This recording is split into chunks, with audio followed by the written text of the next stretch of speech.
Morning to all बड' crime news 24 आव नोंथांमोनखौ बरायबाय। आं नोंथांमोननि एंकर एस आरो दिनैनि फुंबिलिनि खौरांखौ आं नोंथांमोननि सिगाङाव फरायथिनो लादों।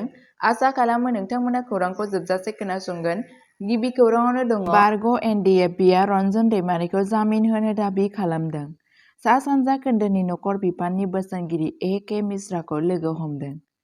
बिटिआरनि सन्जय सरगयारि एमसिएलए आरो सिगांनि एनडिएफबिनि बारग' गाहाय नेहाथारिजों लोगोसे बारग' एनडिएफबि अनसाइ आफादनि साब्रै सोद्रोमानि थान्दै हानजाया मैया नर्थ ब्लकआव सा सानजा खोन्दोनि नखर बिफाननि बोसोनगिरि ए.के. मिश्राखौ लोगो हमदों होनना खौराङाव मिथिनो मोननाय जादों।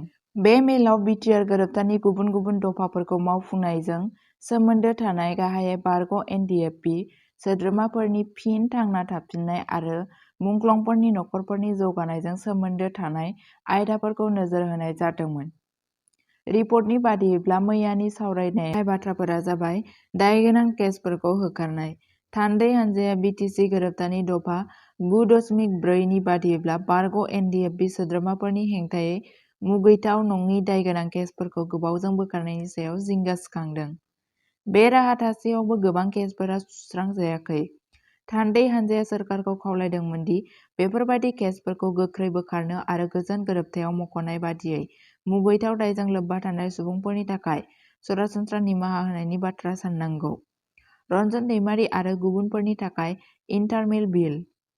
गोजोन गोरोबथायाव सागान होखांनायनि उनावबो थान्दै हानजाया मुस्रि रन्जन दैमारिजों लोगोसे गाहाय बारग' एनडिएफबि दैदेनगिरिफोरखौ गोबाव सम हमनानै दोननायाव दुखु फोरमायदों।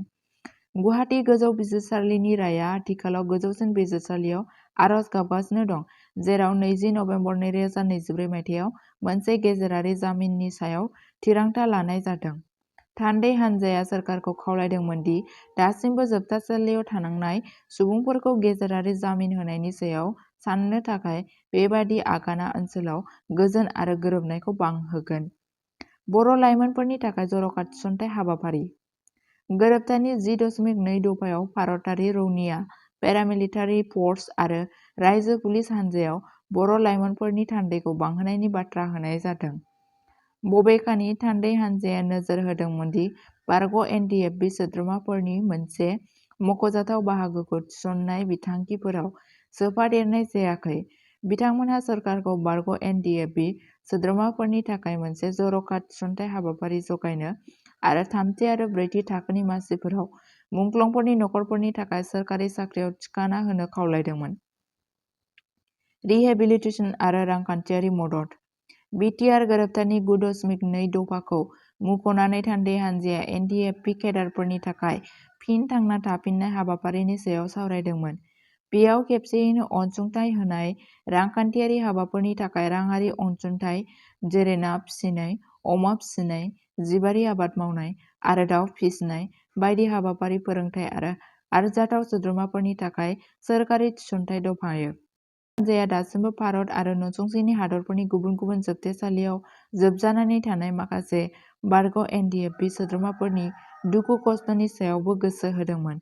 बिथांमोनहा बिजिरनाय आरो उदां खालामनायखौ गोख्रै खालामनो थाखाय गावसोरनि आयेनारि हाबाफारिखौ आसामनि बिजिरसालिफोराव दैथायहरनो खावलायदोंमोन।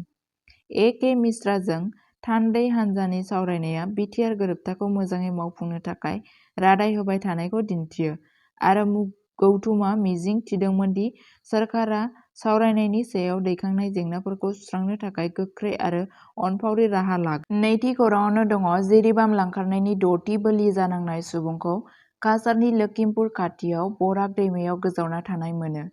मणिपुरनि जिरिबामनिफ्राय सा 6 सुबुंफोरखौ लांखारनाय आरो बुथारनायनि उनाव बांलांनाय सोमावसारनायनि गेजेराव बिबानगिरिफोरा समबाराव काछार जिल्लानि लखिमपुर ओनसोलनि श्रीरंगबान बराक दैमानिफ्राय गुबुन सासेनि गोथै सह'खौ बोखांनो हायो।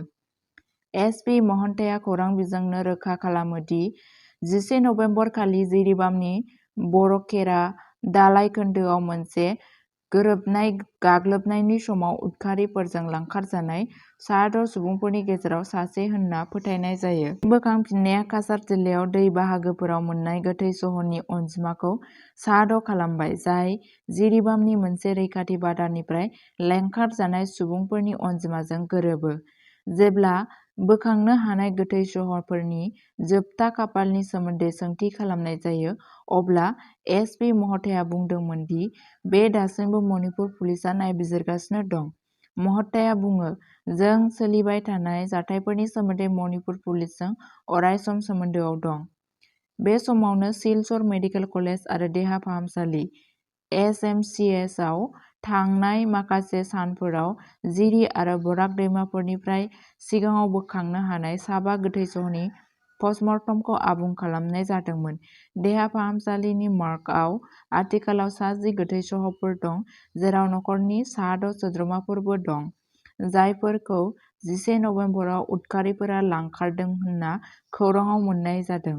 थामथि खौरांआव दङ, गाइखेर खावनायनि दायाव उन्दै गथ'साखौ गाग्लोबनायनि दायाव गुवाहाटी पुलिसआ सानैखौ खायो। गुवाहाटीनि भगदत्तपुर पुलिसआ आयेनखौ गावनि आखायाव लानाय आरो सासे उन्दै गथ'साखौ हिंसायारि गाग्लोबनायनि थाखाय सानै सुबुंखौ हमदों। 18 नबेम्बरनि समबारनि फुंआव जौथि ओनसोलाव जानाय बे जाथाया सोराङाव फैदोंमोन जेब्ला मोनसे भिडिअ'आ नुजाथिदोंमोन, जेराव हौवासाखौ गाग्लोबनाय आरो गोब्राब जोखोम जानायजों लोगोसे सासे गाग्लोबग्राया साबिजों बुनायनि उनाव बिनि मेगनखौ खहा खालामनायजों लोगोसे नुनो मोनदोंमोन। रिपर्टफोराव इंगित होयो दि गाग्लोबनाया बुथारजानायजों खालामजाग्रा मोनसे अजद होजानाय फिसा दायनिफ्राय जादोंमोन। फुटेजआव नुनो मोननाय जादोंमोन दि सानैनिफ्राय साथाम सुबुंफोरा हौवासाखौ खनले-खनले बुदोंमोन आरो बियो हायाव रैखाथि गैयै जाना दंमोन। मोनसे स्रोत सुलुंनि उनाव, जायगानि पुलिसआ जाथाय जायगायाव सौहैयो, हौवासाखौ रैखा खालामो आरो बिखौ गोख्रै फाहामथाय होनायखौ थि खालामो। उननि नायबिजिरनायाव सानै सन्देह गोनां सुबुंफोरखौ खानाय जायो, जायनि मुंखौ हिमांशु बैश्य आरो जयन्त तालुकदार होनना मिथिनाय जादों, दायो सोंथि सोंनाय-फिननाय खालामगासिनो दं होनना खौरांआव मिथिनो मोननाय जादों। बड' क्राइम निउज 24 खौ नायनायनि थाखाय साबायखर। सानफ्रोमबो बड'लेण्ड आरो बिनि बायजोनि खौरां आरो आपडेटनि थाखाय बड' क्राइम निउज 24 चेनेलखौ अन्नानै नोंथांमोना साबस्क्राइब खालामनानै ला आरो लोगोफोरनोबो शेयार खालामनानै हो। गोजोन्थों।